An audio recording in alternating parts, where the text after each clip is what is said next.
بسم الله الرحمن الرحيم. السلام عليكم ورحمة الله وبركاته.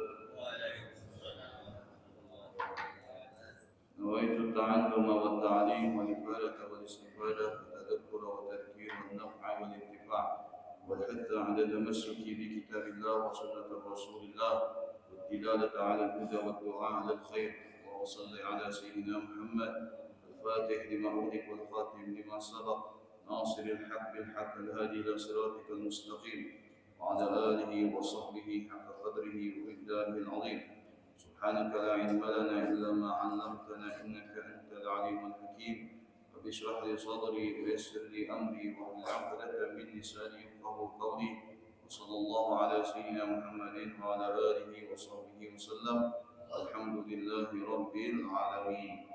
الحمد لله رب العالمين وبه نستعين على أمور الدنيا والدين والصلاة والسلام على أشرف الأنبياء والمرسلين سيدنا محمد وعلى آله وصحبه أجمعين. قال المصنف رحمه الله ونفعنا وبعلومه في الدارين إلى أن قال: الحديث الثاني مراتب الدين. عن عمر أيضا رضي الله تعالى عنه قال: بينما نحن جلوس عند رسول الله صلى الله عليه وسلم ذات يوم اطلع علينا رجل شديد بياض الثياب شديد سواد الشعر لا يرى عليه أثر السفر ولا يعرفه منا أحد حتى جلس إلى النبي صلى الله عليه وسلم فأسند ركبتيه إلى ركبتيه ووضع كفيه على فخذيه وقال: يا محمد أخبرني عن الإسلام. فقال رسول الله صلى الله عليه وسلم: الإسلام أن تشهد أن لا إله إلا الله وأن محمد رسول الله وتقيم الصلاة وتؤتي الزكاة وتصوم رمضان وتحج البيت من استطعت إليه سبيلا. قال: صدقت. فعجبنا له يسأله ويصدقه. قال: فأخبرني عن الإيمان. قال: أن تؤمن بالله وملائكته وكتبه ورسله واليوم الآخر وتؤمن بالقدر خيره وشره. قال: صدقت. قال: فأخبرني عن الإحسان. قال: أن تعبد الله كأنك تراه فإن لم تكن تراه فإنه يراك. قال: فأخبرني عن الساعة. قال: ما المسؤول عنها بعالم من السائل. قال: فأخبرني عن أمارتها. قال: أن تلد الأمة ربتها وأن ترى الحفاة العراة العالة رعاء الشاء يتطاولون في البنيان. ثم انطلق فلبثت مليا ثم قال لي صلى الله عليه وسلم: يا عمر أتدري من السائل؟ قلت: الله ورسوله أعلم. قال: فإنه جبريل آتاكم يعلمكم دينكم. رواه مسلم. Hadirin yang dirahmati Allah Subhanahu wa taala, kita masih membahas hadis yang kedua, bagaimana tata tertib di dalam beragama. Bahwasanya di dalam menjalankan agama ini harus memiliki aturan. Yang pertama adalah landasannya adalah syariat. Yang kedua adalah tauhid, yaitu perkara iman. Yang ketiga adalah ihsan. Ihsan ini adalah merupakan derajat tertinggi yang akan dicapai seseorang setelah dia itu melalui yang namanya tingkatan syariat. Maka orang yang sampai kepada maqam ihsan tidak akan melepaskan syariat. Orang yang sampai kepada maqam ihsan tidak akan melepaskan yang namanya syariat. Sekalipun syariat itu diistilahkan laksana pakaian atau kulit. Istilahnya, sebenarnya saya tidak menyetujui istilah seperti itu.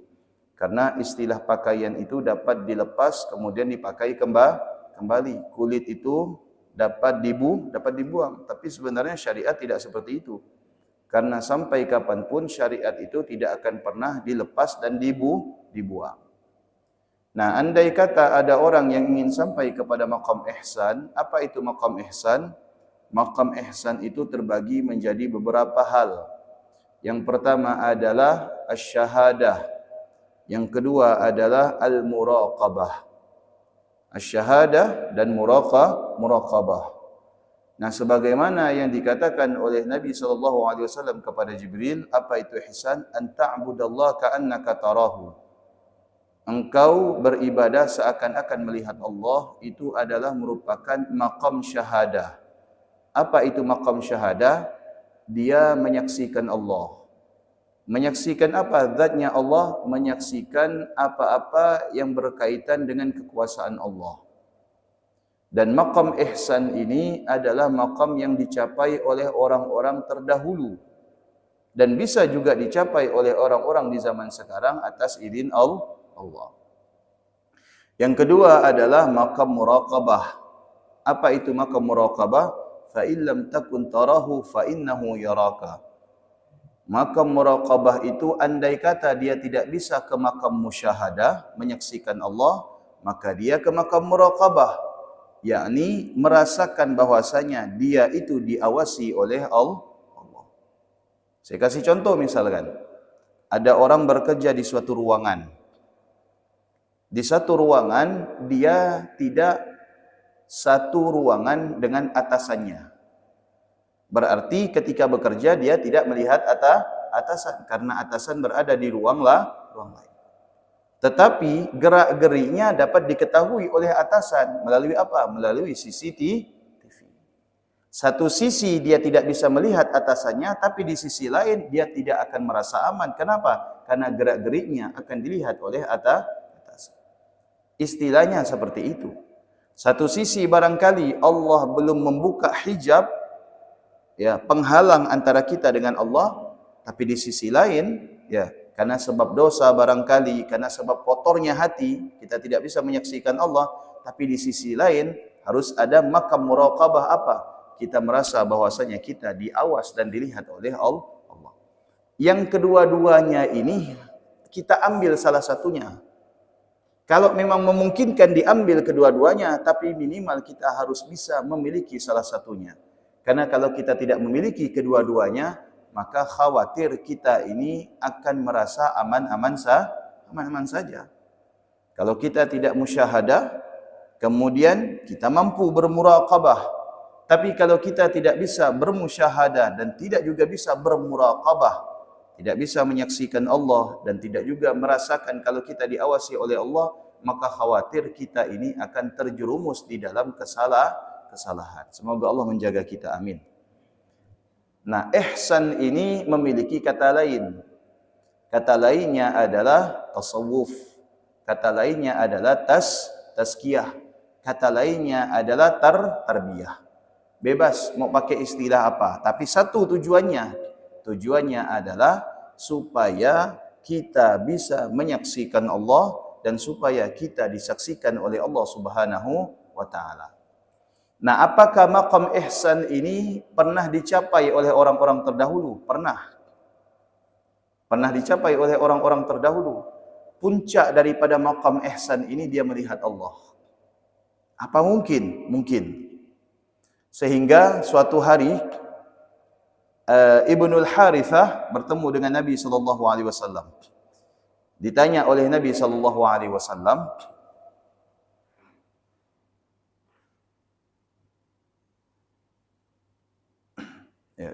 ditanya oleh Nabi sallallahu alaihi wasallam, "Ya Harithah, kaifa asbahta al-yawm?" Wahai Harithah, bagaimana keadaanmu di pagi hari ini? Maka jawab Ibnul Harithah, sesungguhnya saya masih beriman kepada Allah. Ya, sesungguhnya saya masih beriman kepada Allah. Maka oleh Nabi SAW ditanya kembali, kalau memang engkau masih beriman kepada Allah, apa buktinya? Ya, buktinya apa? Jawabannya bukan saya masih sholat, bukan saya masih syahadat, bukan saya masih puasa, bukan saya masih ngaji. Jawabannya beda. Apa jawabannya Ibnul Harithah? Jawabannya apa? Seakan-akan, ya, bukti keimanan ini saya rasakan seakan-akan saya telah melihat bahwasanya arasy Allah itu terbuka. Itu arasy-nya Allah terbuka. Kemudian ditanya lagi. Kemudian selain daripada itu, dan saya melihat penduduk surga dengan kenikmatannya. Wahum ala sururin mutaqabilin, dan mereka itu saling bertegur sapa laksana orang yang berada di dunia. Dan kemudian kata Ibnul Harithah, saya melihat bagaimana orang-orang yang berada di dalam surga mereka dengan kenikmatan masing-masing.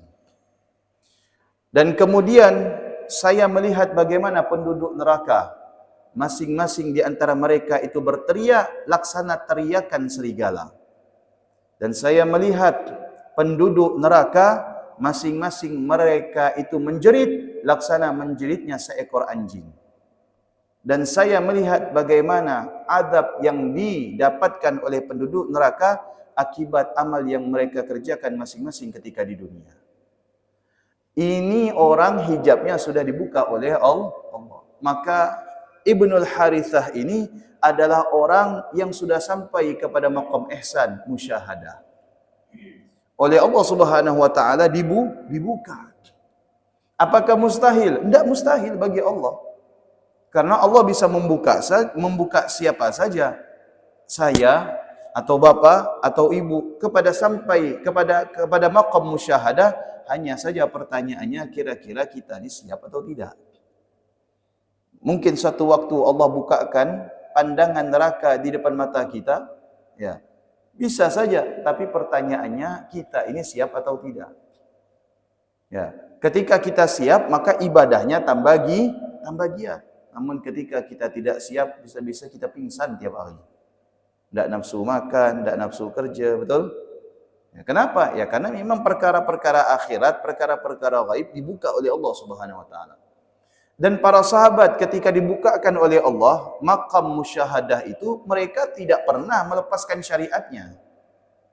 Tidak serta-merta ketika mereka sudah sampai kepada maqam ihsan atau maqam musyahadah lalu saya sudah tidak wajib solat. Kenapa pula? Tadi saya sudah lihat surga. Nah, saya sudah tidak wajib puasa. Kenapa pula? Karena tadi Allah sudah membuka kedudukan saya di akhirat. Kedudukan yang saya paling tinggi. Oh, tidak bisa. Mereka, para sahabat Nabi dan orang-orang pilihan, ketika sampai kepada maqam ihsan dengan musyahadah atau muraqabah, tidak pernah sama sekali mereka itu melepaskan syariat. Tidak pernah mereka itu meninggalkan yang namanya syariat. Bagaimanapun mereka tetap solat, bahkan solatnya mereka bertambah giat. Bagaimanapun mereka tetap berpuasa, bagaimanapun mereka tetap meningkatkan amal-amal mereka kepada Allah Subhanahu wa taala. Sehingga ketika hal itu diceritakan oleh sahabat Nabi yang namanya Ibnul Harithah, apa kata Nabi sallallahu alaihi wasallam? Arafta falzam. Wahai Ibnul Harithah, andai kata engkau berada di kedudukan yang semacam ini, maka jangan engkau lepas. Engkau lazimi. Apa misalkan kedudukan ini dicapai dengan puasa Senin Kamis, jangan tinggalkan puasa Senin Kamis. Kedudukan ini dicapai dikarenakan dia berzikir la ilaha illallah sehari 1000 kali, jangan tinggalkan tariqah ini. Kedudukan yang semacam ini dia capai dengan apa? Dengan memperbanyak solat di malam hari, jangan tinggalkan solat di malam hari. Kedudukan yang semacam ini, ya, dia dapatkan sebab apa? Sebab sedekahnya, sebab mulazamahnya kepada seorang guru, sebab husnuzannya kepada sesama makhluk Allah, sebab apa? Sebab silaturahminya, sebab ibadah-ibadah yang lain seperti tahlil, zikir, salawat dan istighfar, maka ini harus dilazimi, tidak boleh ditinggalkan. Artinya, jalan yang sudah ditempuh itu adalah jalan yang benar, yang bisa mengantarkan kita dari maqam biasa sampai kepada maqam ihsan. Tapi lihat, Nabi tidak mengatakan, wahai Ibnul Harithah, ente sudah sampai, sudah tidak usah solat lagi, tidak usah puasa lagi, tidak usah ngaji lagi, tidak usah keluarkan zakat, karena ente sudah sampai kepada tujuan. Tidak. Tapi justru Nabi yang mengatakan apa? Arafta falzam. Kalau ente sudah mengetahui, ente sudah di maqam ini, maka apa yang menjadi kegiatan ente setiap hari, seperti zikir, tahlil, solat, puasa, i'tikaf, baca Quran, sedekah, semua itu harus dilazimi. Kira-kira jelas, Pak? Paham? Maka tidak ada alasan untuk meninggalkan yang namanya syariat. Setinggi apapun kedudukan kita, tidak boleh kita meninggalkan solat. Setinggi apapun maqam kita tidak boleh meninggalkan yang namanya puasa. Adakah sahabat Nabi SAW yang lain yang mengalami hal serupa? Banyak. Di antaranya adalah sahabat Nabi yang bernama Hudzaifah bin al-Yaman. Hudzaifah al-Yamani. Hudzaifah ini, ya, saking dia itu ibadah kepada Allah sampai kepada maqam musyahadah, Hudzaifah itu setiap mengucapkan salam dijawab oleh malaikat. Setiap mengucapkan salam dijawab oleh malaikat. Sehingga puncaknya apa? Kata Hudzaifah ketika ditanya oleh Nabi SAW, "Wahai Hudzaifah, apa yang kau inginkan?" Kata Hudzaifah, "Apa ya Rasulullah? Kenapa setiap kali kami ini duduk bersamamu, maka kami ini merasakan kenikmatan yang luar biasa. Seakan-akan kami ini tidak ingat anak dan istri, padahal kami ada kewajiban. Kenapa wahai Rasul, ketika kami ini bermulazamah kepadamu, seakan-akan kami ini menemukan sesuatu yang baru. Jasad kami terasa tenang, rohani kami terasa nikmat. Maka ketika kami pulang ke rumah, kenyamanan tadi berubah secara drastis. Ya.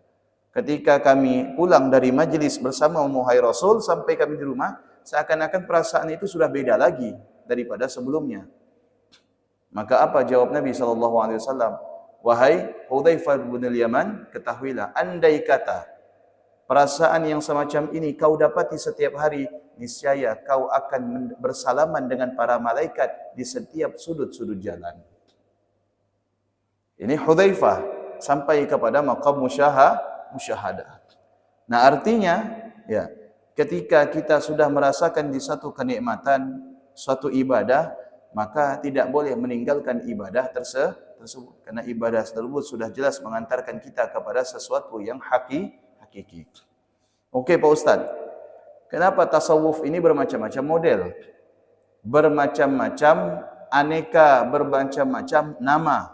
Ada yang namanya ini, ada yang namanya itu, ada yang namanya Tariqah Qadiriyah, ada yang namanya Syadiliyah, Rifa'iyah, kemudian Idrisiyah, Alawiyah dan lain sebagainya. Nah, ketahuilah bahwasanya tariqah-tariqah itu semuanya pada hakikatnya tujuannya sama, mengajak kepada satu tujuan, yaitu kepada Allah. Hanya memiliki cara masing-masing. Sebagaimana sahabat Nabi yang bernama Ibnul Harithah dan Hudzaifah. Kedua-duanya amalnya sama tidak? Beda. Tapi kedua-duanya merasakan sesuatu yang sama. Yang satu melihat bagaimana kenikmatan surga dan isinya, yang satu mendapatkan salam daripada malaikat. Karena kedua-duanya memiliki cara yang berbeda untuk mendapatkan musyahadah. Nah, semakin bertambahnya umur, berlalunya waktu, sesuatu itu sudah seringkali disusupi oleh sesuatu yang tidak baik. Saya kasih contoh madu. Kalau dulu untuk mendapatkan madu yang asli itu sangat mudah, betul tidak? Sangat mudah. Banyak dulu orang tua kita untuk mendapatkan madu yang asli itu sangat mudah. Tidak usah beli, mereka bisa ngambil sendiri, bisa ternak sendiri. Tapi zaman sekarang justru kita kesusahan untuk membedakan mana madu yang asli, mana madu yang palsu. Bahkan madu yang palsu ditulis 100% murni. Tidak tahu itu murni palsunya atau murni aslinya. Betul tidak Pak? Bahkan kita tidak bisa membedakan mana madu yang benar-benar murni, mana madu yang bercampur dengan gula Kenapa? Karena sama-sama manis. Kalau madu saja hal yang semacam itu tidak bisa dijamin akan keasliannya, lalu bagaimana dengan tarekat? Tarekat dari Syekh Abdul Qadir Al-Jailani bisa jadi benar, tapi begitu zaman semakin bertambah, ya, kemudian waktu semakin maju dan lain sebagainya, maka ada hal-hal yang disusupi oleh orang yang tidak suka dengan tarekat supaya apa? Tarekat ini ketika sampai kepada kita sudah tidak semestinya. Artinya sudah tidak asli. Makanya ketika mendapati buku-buku tasawuf yang menyimpang, kita tidak boleh bersuudzon, berprasangka buruk kepada sang penulis. Bisa jadi itu adalah disusupkan oleh orang-orang yang tidak suka kepada dunia tasawuf. Dan ini terjadi di zamannya Al-Imam Qushairi. Al-Imam Qushairi, ya, itu hidup sekitar ratusan tahun yang lalu. Ya. Imam Qushairi hidup sekitar ratusan tahun yang lalu. Kalau saya tidak salah di tahun 500-an. Imam Qushairi. Itu Imam Qushairi zaman dahulu tuh tidak ada yang namanya royalti. Betul enggak? Enggak ada yang namanya royalti. Saya punya tulisan, Bapak berminat, ya Bapak cetak, nanti apa keuntungannya bagi enggak ada. Zaman dahulu para ulama menulis kitab, Imam Ghazali, Imam Bukhari, Imam Muslim, Imam Abdul Wahhab Asy-Sya'rani, kemudian Al-Imam Al-Qushairi dan sebagainya. Siapa yang mau nyetak silakan, gratis. Tidak ada imam-imam dahulu itu mempertanyakan royaltinya berapa. Tidak ada. Kalau ada ya kaya. Ya. Nah, ketika Imam Qushairi menulis beberapa buku, ada satu orang menawarkan diri, wahai Imam, mau tidak saya cetak buku ini? Kata Imam Qushairi, ya silahkan. Begitu dicetak, keluar bukunya, terbit, maka murid-murid Al-Imam Qushairi ini ketika itu berada di pasar, mendengar ada orang yang mempromosikan buku gurunya. Yang mau tulisan Imam Qushairi silahkan, tentang tasawuf. Ini dibagikan secara gratis. Diambil oleh muridnya, dibuka. Ternyata apa yang terjadi Pak Bu? Kurang lebih ya sekitar beberapa puluh halaman itu tidak pernah dinyatakan oleh Imam Qushairi. Tidak pernah dinyatakan, tidak pernah diucapkan, tidak pernah diajarkan oleh Imam Qushairi. Ini muridnya, yang tahu muridnya. Tidak mungkin guru saya mengatakan yang semacam ini. Dibuka lagi, ada lagi. Dibuka lagi, ada lagi. Sehingga itu disampaikan kepada Imam Qushairi. Ketika dibaca oleh Imam Qushairi kemudian menangis. Apa kata Imam Qushairi? Ternyata saya tidak bisa menjaga apa yang saya sampaikan itu sampai dengan benar. Maka kemudian Imam Syafi'i memohon ampun kepada Allah. Demi Allah, dan saksikan kata dia, sesungguhnya saya memohon ampun kepada Allah terhadap kesalahan-kesalahan yang tidak pernah saya ucapkan sama sekali di dalam buku ini. Wa kam min qaulin sahihin, ya, wafatuhu min fahmin alilin. Betapa banyak ucapan itu benar, akan tetapi salah disalah fahami. Ya, wafatahu min fahmin saqimin. Ini kata Mutanabbi, kata salah seorang penyair yang ada di Mesir. Wa kam min qaulin sahihin wa afatahu min fahmin saqimin. Betapa banyak sebenarnya perkataan itu benar, tetapi ya difahami oleh orang-orang yang keliru dengan pemahaman yang keliru. Apa yang ditulis oleh Imam Qushairi itu benar, hanya saja disusupi oleh orang-orang yang tidak senang dengan yang namanya dunia tasawuf, hingga akhirnya image tasawuf itu seakan-akan mengajarkan orang untuk tidak salat, mengajarkan orang untuk tidak berpuasa, mengajarkan orang untuk tidak ibadah. Fokus kepada tasawuf dari segi pakaian, dari segi makanan, dari segi penampilan, padahal tidak. Yang namanya tasawuf itu adalah ibadah hati, bukan ibadah jasmani. Yang namanya tasawuf itu adalah ibadah rohani, bukan ibadah anggota tubuh. Ya. Maka oleh karena itu, ya, apabila kita ingin terjun ke dalam dunia tasawuf, ya silahkan. Tapi bagaimanapun kita tidak boleh meninggalkan yang namanya syariat. Apabila kita ingin bertarikat, silakan. Ambil tarikat siapa saja. Tarikat Syekh Abdul Qadir Al-Jailani yang dikenal dengan Qadiriyah, tarikat Ar-Rifa'iyah, ya, yang dibawa oleh Al-Imam Abil Abbas Ahmad bin Abil Hasan Ar-Rifa'i, tariqah yang namanya Syadiliyah yang dibawa oleh Al-Imam Abil Hasan Asy-Syadili, tariqah Al-Idrisiyah, tariqah Samaniyah, tariqah Alawiyah, silakan. Tapi ingat, satu yang harus kita garis bawahi, bagaimanapun tidak boleh meninggalkan syariat. Dan setiap tariqah itu landasannya dua, Al-Quran dan As-Sunnah. Kitabullah dan yaitu sunnah Rasulullah sallallahu alaihi wasallam. Kalau ada tariqah yang mengajarkan kepada kita untuk meninggalkan solat, menyimpang daripada syariat, bukan berlandasan Al-Quran dan As-Sunnah, maka tariqah ini adalah tariqah yang menyimpang. Kalau dahulu Pak, untuk menjadi seorang mursyid itu berat. Untuk menjadi seorang mursyid itu berat. Syaratnya apa? Seorang mursyid wajib hafal Quran. Bukan saja hafal, tapi dia mengetahui ilmu Al-Quran. Dan Al-Quran itu memiliki ilmu. Ada yang namanya tafsir. Ada yang namanya ulumul Quran. Ulumul Quran mengetahui ayat mana yang turun di kota Mekah, mana yang turun di kota Madinah. Ayat mana yang turun sebelum Nabi diutus, setelah Nabi diutus.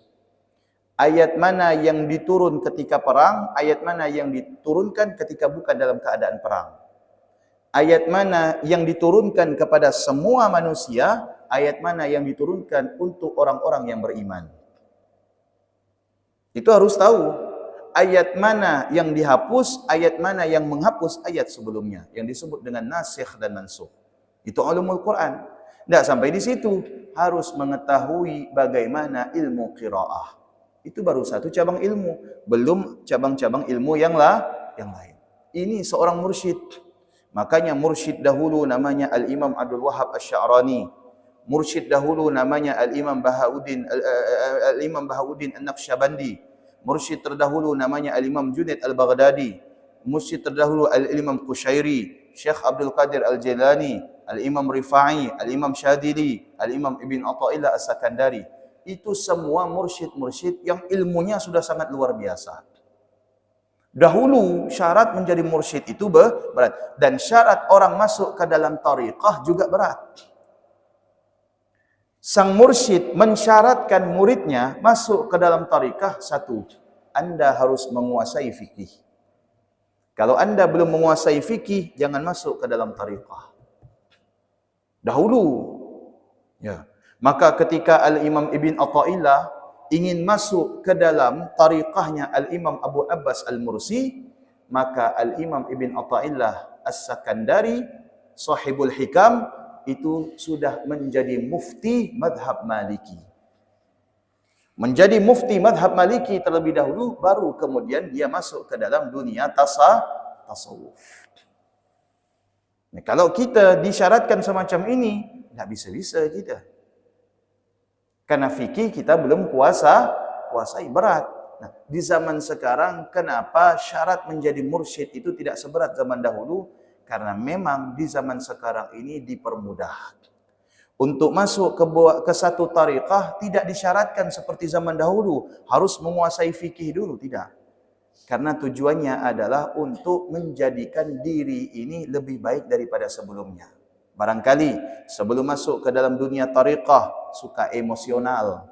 Ketika masuk ke dalam dunia tariqah jadilah orang yang sabar. Barangkali sebelum dia mengenal zikir, dia itu orangnya suka berbicara hal-hal yang tidak bermanfaat. Tapi ketika dia sudah melazimi zikir, kemudian ucapan-ucapan itu tidak keluar kecuali ucapan yang bermanfaat. Barangkali dahulu dia orang tidak suka ibadah. Ketika masuk ke dalam dunia tariqah, dibimbing oleh seorang mursyid, maka dia menjadi seorang yang ahli ibadah. Ini semua untuk memudahkan. Tapi syaratnya apa? Syaratnya tidak boleh meninggalkan syariat. Dan landasannya adalah Al-Quran dan As-Sunnah. Nah, berbicara tentang yang namanya dunia tasawuf ini banyak mengubah orang yang semulanya tidak suka dengan yang namanya tasawuf menjadi orang yang suka dengan dunia tasawuf. Saya ambil contoh dua orang. Ibnu Taimiyah ini menulis syair tentang bobroknya orang-orang tasawuf. Tapi pada akhir hayatnya Ibnu Taimiyah ini dipertemukan dengan guru seorang ahli tasawuf dan kemudian merubah apa yang dia katakan dahulu dengan ujian yang dia katakan sebelum dia itu meninggal. Yang kedua, Al-Imam Ibn Atha'illah As-Sakandari. Al-Imam Ibn Atha'illah As-Sakandari dulu paling anti dengan yang namanya tasawuf. Anti dengan yang namanya tasawuf. Bapak boleh lihat Buka di Google biografi Imam Ibn Athaillah As-Sakandari masuk atau terjun ke dunia tasawuf. Dulu paling anti dengan yang namanya tasawuf. Kenapa? Karena Imam Ibn Athaillah As-Sakandari kedudukannya pada saat itu sudah menjadi mufti Malikiyah. Mufti dalam madhab Maliki. Dilihat oleh Imam Ibn Athaillah As-Sakandari. Apa ini tasawuf? Tidak benar ini. Ngajak orang ibadah yang tak diajarkan oleh Nabi. Ngajarkan orang zikir yang tak diajarkan oleh Nabi.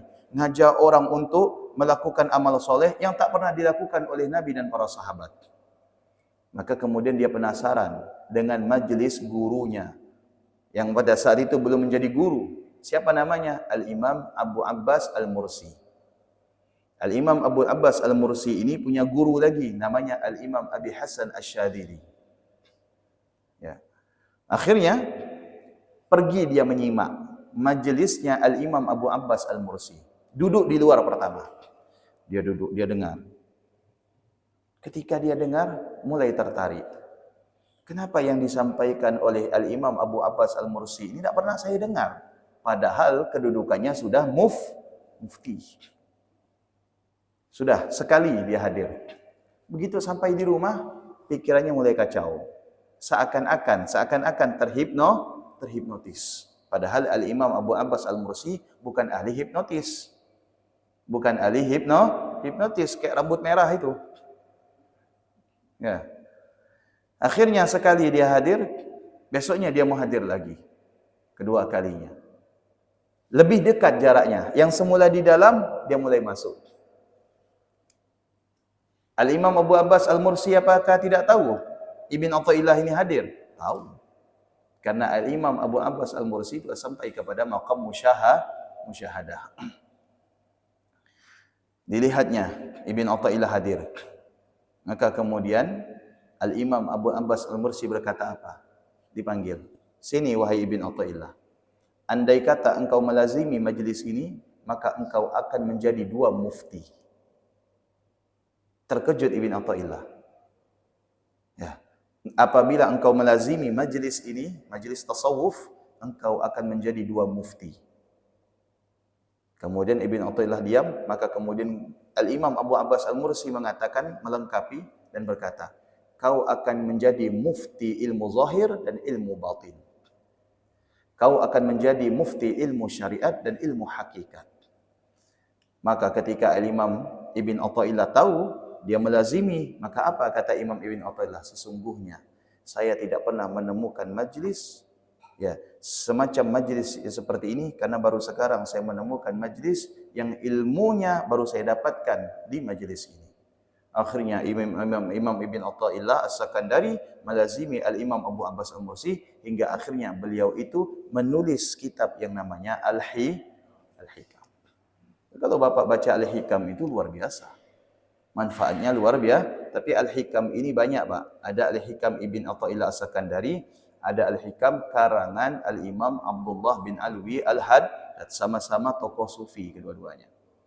Nah, banyak orang yang berubah ketika mereka itu sudah masuk ke dalam dunia tasawuf. Yang semulanya anti tasawuf kemudian menjadi seseorang yang menikmati tasawuf. Karena tujuannya tasawuf itu satu.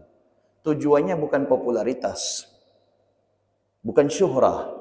Tujuannya bukan mencari kedudukan. Hubbul jah. Tujuannya bukan untuk menjadikan dirinya merasa lebih baik daripada orang lain, tidak. Tapi tujuan tasawuf itu apa? Sibuk dengan diri kita. Sibuk dengan diri kita. Orang kalau belajar tasawuf masih ngomentari ibadah orang lain, berarti dia belum bertasawuf.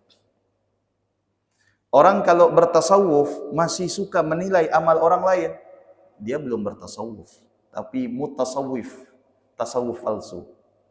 Karena hakikatnya tasawuf itu adalah fokus kepada diri sendiri. Dan tidak mau ambil peduli dengan hal orang lain. Kenapa? Karena dia masih dalam tahap membenahi diri dan tidak pernah merasa kalau dia itu sudah benar.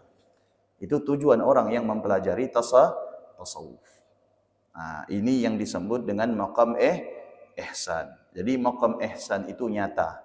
Sehingga kita pernah dengar yang namanya kitab Hilyatul Auliya fi Tabaqatil Asfiya. Apa artinya kitab Hilyatul Auliya? Artinya pakaian para wali, perhiasan para wali.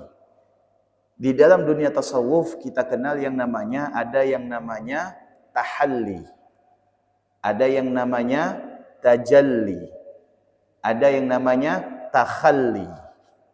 Pernah dengar enggak? Ya kan? Tahalli, tajalli, takhalli. Nantilah kita jelaskan ini ya. Arti secara bahasa tahalli itu menghiasi. Sebelum kita menghiasi harus ada yang namanya takhalli. Apa itu takhalli? Bersihkan dulu.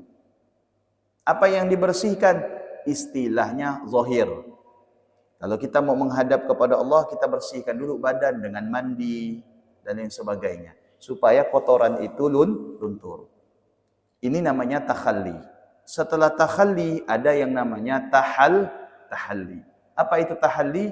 Membungkus badan dengan pakaian. Kalau badan sudah bersih, pakaian apapun yang dikenakan itu nyaman. Tapi kalau badan bau, kotor, semahal apapun pakaian itu tidak terasa nyaman. Baru setelah itu ada yang namanya tajalli, pantas untuk berhadapan dengan Allah Subhanahu wa taala.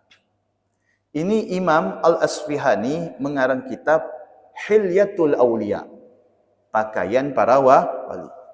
Yang dicantumkan di situ orang yang sampai kepada maqam ihsan, bukan semisal Syekh Abdul Qadir Jailani, bukan semisal Al-Imam Abi Hasan Asy'arili, bukan.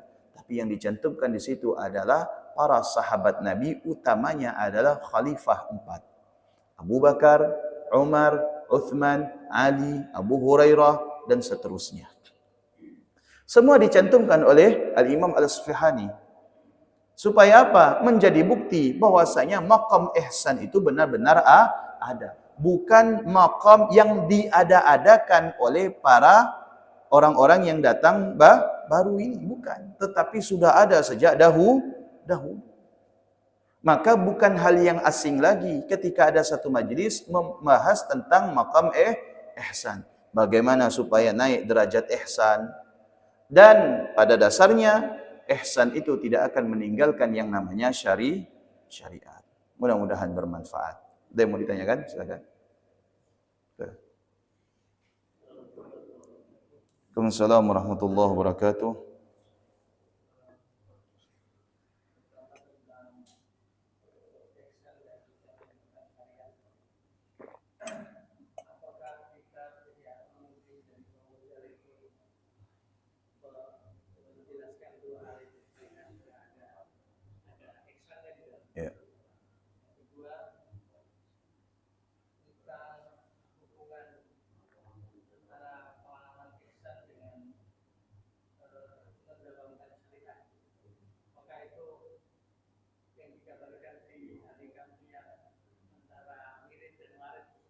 Ya. Ya. Ya. Oke, pertama, kitab-kitab tasawuf itu banyak, di antaranya Al-Hikam. Di antaranya adalah Ihya Ulumuddin Imam Ghazali. Hanya saja cara orang untuk membersihkan hati ini berbeda-beda. Al-Imam Ibn Athaillah punya cara sendiri. Bagaimana kita bisa sampai kepada maqam ihsan. Dan Imam Ghazali punya cara sendiri. Bagaimana kita bisa sampai kepada maqam ihsan. Tapi muaranya satu, yaitu kepada Allah. Imam Ibn Athaillah tidak pernah mengajarkan sampai kepada maqam ihsan itu melupakan Allah. Begitu juga dengan Imam Ghazali, sama. Mereka punya cara berbeda, tapi tujuannya sama. Jelas Pak ya? Dan kami dan guru-guru kami, kalau tasawuf itu lebih memilih metode Imam Ghazali. Karena memang menurut guru-guru kami, metode Imam Ghazali itu adalah metode yang paling ringan di antara metode-metode yang lain. Ya, karena kita mengukur diri juga. Kalau semua metode mau kita terapkan, khawatir kita tidak sanggup. Takutnya ujung-ujungnya tidak mau keluar dari kamar. Ya, kata istrinya, Pak, kopi udah siap, sampai sejuk kopi itu tadi minum. Ya kan? Nah, khawatirnya seperti itu. Nah, yang kedua, wirid dan warid. Wirid itu adalah bacaan. Nah, wirid itu adalah bacaan yang sudah dikumpulkan kemudian menjadi wirid. Zikir yang dikumpulkan kemudian menjadi wirid. Nah, kalau misalkan kita habis sholat, itu zikir. Zikir, subhanallah 3 kali. Tapi kalau misalkan kita kumpulkan menjadi satu, itu menjadi wirid. Makanya ada yang namanya kitab wirid. Kumpulan zikir-zikir. Kalau misalkan kita membaca satu zikir saja yang kita baca, itu namanya berzikir. Tapi kalau misalkan kita membaca beberapa jenis zikir dan dengan komposisi tertentu, maka itu disebut dengan wiritan. Jelas Pak ya? Nah, wirid ini adalah bacaan yang dilazimi oleh seseorang. Nah, man laisa lahu wirid, laisa lahu warid. Orang yang tak membiasakan dirinya untuk melazimi wirid, maka dia tidak akan mendapatkan anugerah dari Allah. Kalau kita ingin mendapatkan anugerah dari Allah, maka kita harus melazimi bacaan yang disebut dengan wirid. Dan kalau kita tidak berwirid, berharap mendapatkan anugerah dari Allah, maka itu sesuatu yang tidak mungkin. Karena Allah Subhanahu wa taala mengatakan fadhkuruni adzkurukum. Ya, perbanyaklah kalian mengingatku. Dengan wirid itu kita mengingat Allah. Maka dengan memperbanyak mengingat Allah, Allah akan memberikan apa yang kita inginkan. Bukan artinya perbanyaklah mengingatku, maka Allah akan ingat kepada kita, bukan. Kalau ingat itu lawannya lupa. Berarti Allah melupakan kita. Allah tidak pernah lupa. Karena sifat lupa itu adalah sifat manusiawi. Tetapi balasan. Ketika kita memperbanyak mengingat Allah, Allah akan berikan sesuatu yang kita inginkan. Tapi kalau kita melupakan Allah, Allah tidak berikan sesuatu yang kita inginkan. Dan itu artinya balasan. Dan Allah Maha membalas sesuatu yang kita lakukan. Nah, wirid itu adalah syariat, warid itu adalah hakikat. Seseorang yang melazimi wirid, ya makanya ada wirid pagi, ada wirid sore, ada wirid malam. Semuanya itu adalah kebaikan untuk diri kita. Sehingga Sayyidina Salman Al-Farisi, memang ada orang yang anti dengan wirid. Dia bilang wirid itu bid'ah. Padahal wirid ini sudah dilakukan oleh sejak zaman Nabi. Sayyidina Salman Al-Farisi itu punya hobi. Punya hobi apa? Hobinya suka mengumpulkan ayat-ayat Al-Quran tertentu. Jadi ada ayat ini ditulis sama dia, dikumpulkan. Jadilah semacam suatu kumpulan ayat-ayat Al-Quran. Tapi bukan Al-Quran. Akhirnya dilaporkan kepada Nabi. Ketika sampai kepada Nabi, Salman dipanggil. Apa kata Nabi SAW? Wahai Salman, apa yang kau lakukan? Sesungguhnya saya mengumpulkan ayat-ayat yang menurut saya di dalamnya itu mengandung mujarrabat. Padahal semua ayat itu mujarrabat, tapi saya pilih yang tertentu dan saya kumpulkan. Apa kata Nabi SAW? Apa alasannya wahai Salman?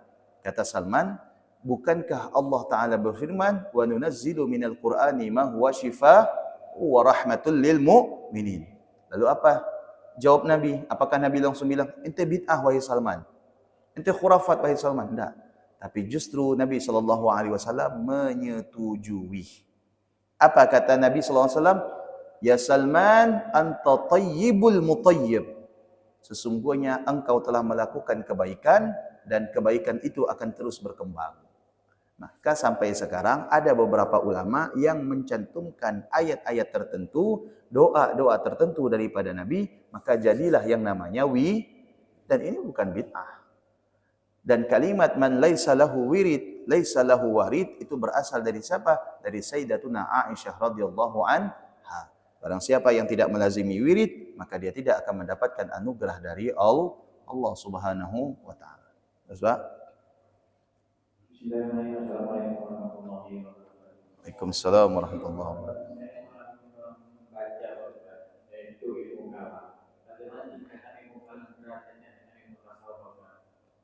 Yang kedua, bagaimana cara melakukan ilmu tasawuf dalam kehidupan sehari-hari? Mohon itu saja. Waalaikumsalam warahmatullahi wabarakatuh. Ilmu kalam itu adalah ilmu yang berkaitan dengan kepercayaan. Kata lainnya adalah ilmu tauhid. Kata lainnya adalah ilmu akidah. Hanya saja ilmu kalam itu sudah banyak disusupi oleh kepercayaan-kepercayaan orang-orang Yunani. Makanya ketika ilmu kalam ini menyebar di suatu daerah, maka kemudian Imam Ghazali bergerak dan berdiri untuk membantah semua argumen ahli filosofi ya, yang menyatakan bahwasanya semua yang ada di dunia ini terjadi begitu saja tanpa ada keputusan atau takdir Allah Subhanahu wa taala. Dan semulanya orang itu banyak yang murtad, maka kemudian oleh Imam Ghazali dibantah dengan karangannya kalau saya tidak salah Al-Jawabul Falasifah, ya Al-Jawabul Falasifah, yang artinya adalah jawaban-jawaban untuk ahli-ahli filosof. Ahli-ahli filosof. Maka kemudian orang yang murtad tadi kembali ke dalam agama Islam. Nah, boleh mempelajari ilmu kalam, silakan, tetapi dilihat dulu ilmu kalamnya siapa. Jangan kita mempelajari ilmu kalamnya Aristoteles.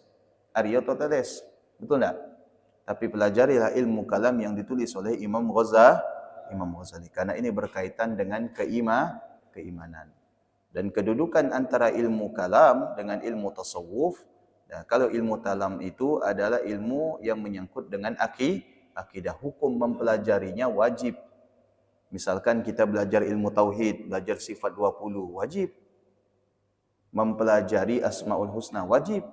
Supaya apa? Supaya keimanan kita kepada Allah semakin kuat. Mempelajari ilmu tauhid itu adalah fardu ain, hukumnya wajib. Sebagaimana kita mempelajari ilmu ibadah fikih. Oke. Kemudian yang kedua,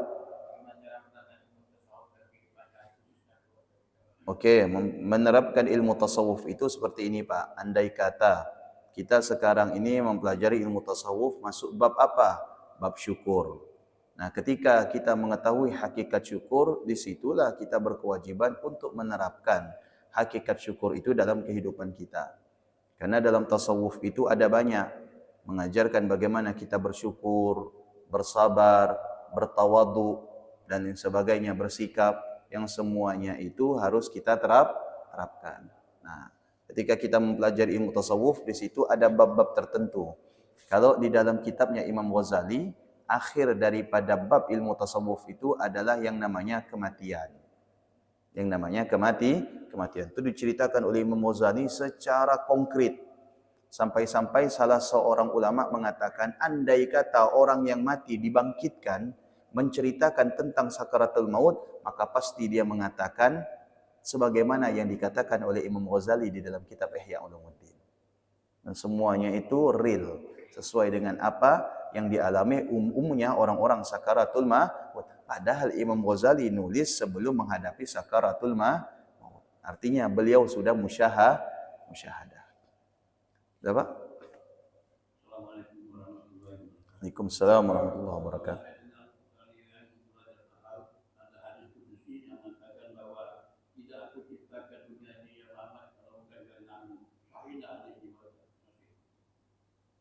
Ya. Yang pertama, ya, hadis itu menyatakan bahwasanya tidaklah diciptakan dunia ini dan seisinya, ya, kecuali karena Nabi sallallahu alaihi wasallam. Ma khalaqtul laulaka ma khalaqtul aflam. Memang hadis ini ada beberapa ahli hadis membantah tentang kesahihannya. Hanya saja hadis ini merujuk kepada ayat Al-Quran. Untuk membenarkan hadis ini, wa ma arsalnaka illa rahmatan lil alamin. Ketika Allah Subhanahu wa taala menciptakan dunia dan alam semesta ini, maka Allah Subhanahu wa taala mengutus seorang nabi yang membawa rahmat. Wujudnya itu adalah merupakan rahmat Allah. Siapa? Yaitu Nabi kita Muhammad sallallahu alaihi wasallam. Yang kedua, memang semua yang Allah Subhanahu wa taala anugerahkan ini bersumber daripada Nabi kita Muhammad sallallahu alaihi wasallam. Salah satunya misalkan, sebab siapa solat yang 40 waktu ini 50 waktu ini berubah menjadi 5 waktu. Sebab Nabi kita Muhammad sallallahu alaihi wasallam, andai kata Nabi kita tidak bermi'raj, niscaya solat ini masih 50 waktu. Sebab apa puasa Ramadan ini menjadi wajib? Sebab Nabi kita Muhammad sallallahu alaihi wasallam, andai kata Nabi kita sallallahu alaihi wasallam tidak ada, maka niscaya kita ini berpuasa bukan puasa Ramadan, tapi puasanya orang-orang Yahudi. Tapi Allah memberikan kepada kita puasa Ramadan untuk menjadikan identitas umat Nabi Muhammad sallallahu alaihi wasallam berbeda dengan umat-umat terdahulu. Inilah makna dari kata sesungguhnya Allah menciptakan dunia ini sebab Nabi kita Muhammad sallallahu alaihi wasallam. Jelas ya? Wallahu alam bissawab. Semoga Allah Subhanahu wa taala menjadikan ilmu kita bermanfaat untuk diri kita dan untuk keluarga kita, dan semoga Allah memberikan kita anugerah dari setiap amal yang kita lakukan, dan semoga Allah menjadikan ilmu kita cahaya di dunia dan di akhirat, dan semoga Allah menjaga kita dari berbagai macam fitnah dunia, dan semoga Allah menjaga kita dari berbagai macam penyimpangan akidah, dan semoga Allah menyelamatkan kita, menyelamatkan keluarga kita, menyelamatkan lingkungan kita di dunia dan di akhirat. Amin ya rabbal alamin. Bismillahirrahmanirrahim. Subhanakallahumma wa bihamdika asyhadu an la ilaha illa anta astaghfiruka wa atubu ilaik. Assalamualaikum warahmatullahi wabarakatuh.